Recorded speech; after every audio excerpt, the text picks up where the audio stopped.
Doutor Tiago, quais são as regras atuais de transição da aposentadoria do INSS e qual para a regra geral? Certo. Agora, com a nova Previdência, nós temos uma regra geral, não existe mais aposentadoria por tempo de contribuição, nem aposentadoria por idade.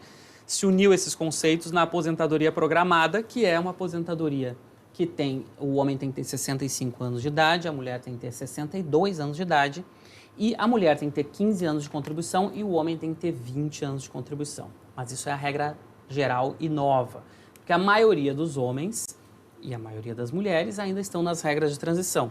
E na aposentadoria por idade, a regra de transição os homens continuam com 65 anos de idade, mas aí 15 anos de contribuição nessa aposentadoria, transição da aposentadoria por idade.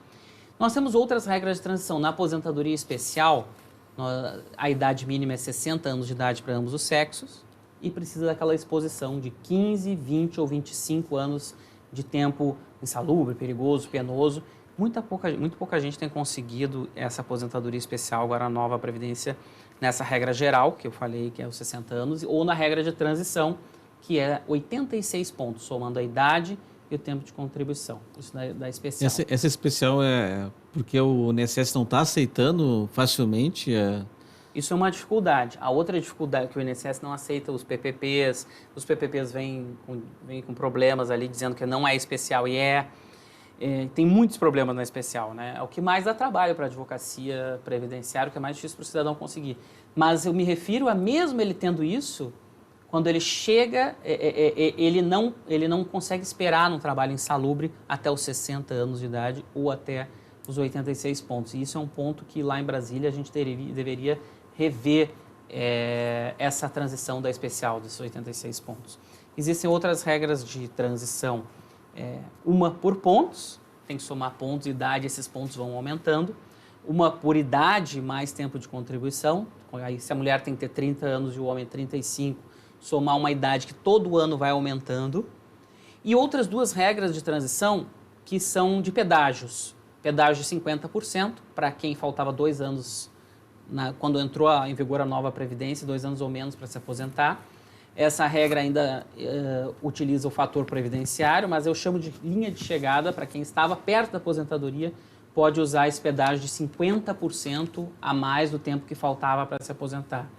E uma regra muito utilizada que é o pedágio de 100%. O pedágio de 100%, aí não tem essa limitação de ter que estar os 2 últimos anos para se aposentar, mas tem que ter 57 anos a mulher e 60 anos o homem, e pagar, por exemplo, se faltava 5 anos para a aposentadoria, um pedágio de 5 anos a mais. Faltava 3, mais 3, pagar 6.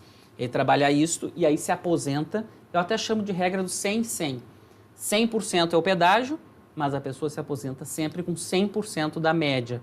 Inclusive, essa regra também vale para os servidores públicos, que têm utilizado muito para manter o 100%. Então, são diversas regras de transição.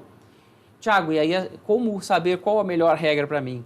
Muitas pessoas, olha, tem que calcular, tem que procurar um advogado especializado que vai fazer o cálculo de cada regra e ver quando ela chega antes. E qual é melhor? E qual o melhor valor. Isso nós estamos chamando de planejamento previdenciário, simulando, vendo quando chega, vendo quanto pode aumentar. E isso tem aumentado muito a procura nos escritórios dos previdenciaristas, o chamado planejamento com essas regras de transição. É porque tem que ver, às vezes, nesse cálculo diz que tu tem que contribuir mais, tem um plano de receber mais, e às vezes talvez também nem vale a pena tu pagar mais também. Então, por isso tem que fazer esse cálculo com um especialista, né?